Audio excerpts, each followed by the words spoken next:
এই মেয়েটা কোনো সাধারণ মেয়ে নয়, সে একজন স্টেট লেভেলের কুস্তিগির চ্যাম্পিয়ন। এই বিষয়টি তার জামাই আবার জানতো না। আর একবার যখন তার জামাইকে অনেকগুলো গুন্ডা পান্ডা মারছে, তখন মেয়েটি সকল গুন্ডাদের সাথে একাই লড়াই করেছিল। এরপর থেকেই এলাকার লোকেরা তার শ্বশুরবাড়ির লোকেদের বাহবা দিতে শুরু করে যে ভালোই করেছেন, দেখে শুনে পালোয়ানকে বউ করে এনেছেন। গল্পটা শুরু হয় আরও ৩-৪ মাস আগে। যে মেয়েটির কথা বলছি তার নাম হলো কীর্তি। আজকেও তার বাড়িতে ছেলেপক্ষ দেখতে এসেছে।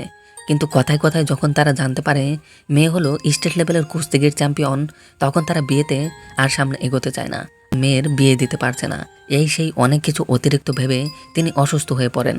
আর সাথে সাথেই তাকে হসপিটালে নিয়ে যাওয়া হয়। আর সেখানে ডাক্তার তাদের জানায় ওনার নাকি এবারও হার্ট অ্যাটাক হয়েছে। এটি নিয়েই দ্বিতীয়বার হলো তার হার্ট অ্যাটাক। এরপরে আবারও যদি এরকম কিছু হয়ে থাকে তাহলে তাকে বাঁচানোই কষ্টকর হয়ে পড়বে। কীর্তির বিষয়ে জানাতো হলো। তাহলে চলো অন্য একজনের ব্যাপারেও একটু জেনে নেই। এর নাম হলো ভীর। অনেকদিন ধরেই তার পরিবারও তার জন্য মেয়ের খুঁজছে। ভীরের বাবা মা কেউই নেই, আপন বলতে রয়েছে শুধুই তার মামা এবং মামি।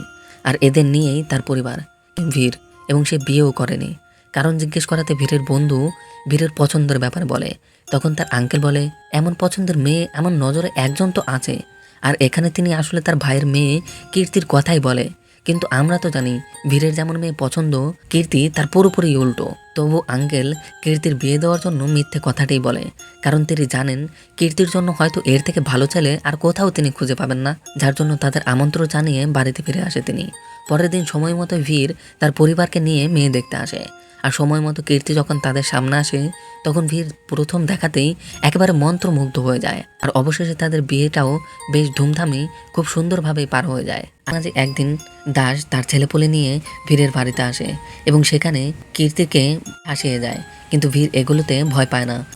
কিন্তু আশেপাশে দাসের গুন্ডা পান্ডা তাদের উপর নজর রাখছে। আর সেখানে হঠাৎ করে ভীরের উপরে আক্রমণটা হয়। প্রথমে সে এক এক করে সবাইকেই মারতে শুরু করে, কিন্তু হঠাৎ করে একজন তার চোখে কিছু ছুঁড়ে মারলে সে কিছুটা দুর্বল হয়ে পড়ে। আর তখন দাস হাতে অস্ত্র নিয়ে যখন তাকে মারতেই নেবে, তখনই কেউ ঘুষি মেরে উড়িয়ে দেয়। আর দেখা যায় এটি আর কেউ নয়, ভীরের বউ কীর্তি। আর এরপরে কীর্তি সেখানকার সমস্ত গুন্ডা পান্ডাদের ধোলাই করতে শুরু করে। তার ছোটবেলা থেকে 15 বছরের এক্সপিরিয়েন্স আছে। তার জন্য এরকম গুন্ডা পান্ডাদের মারা বা হাতের খেলা মাত্র। আর একটা সময় কীর্তির আগলা চুলও সবার সামনে চলে আসে। আর সর্বশেষে প্রথমে কীর্তি বাইকে ওঠে এবং বীরকে পেছনে বসিয়ে বাড়ির পথে রওনা দেয়। তারপর আসলে ছেলেটার জীবনে তাকে নিয়ে কি কি পরিবর্তন আসে সেটাই দেখব আজকের এই গল্পে।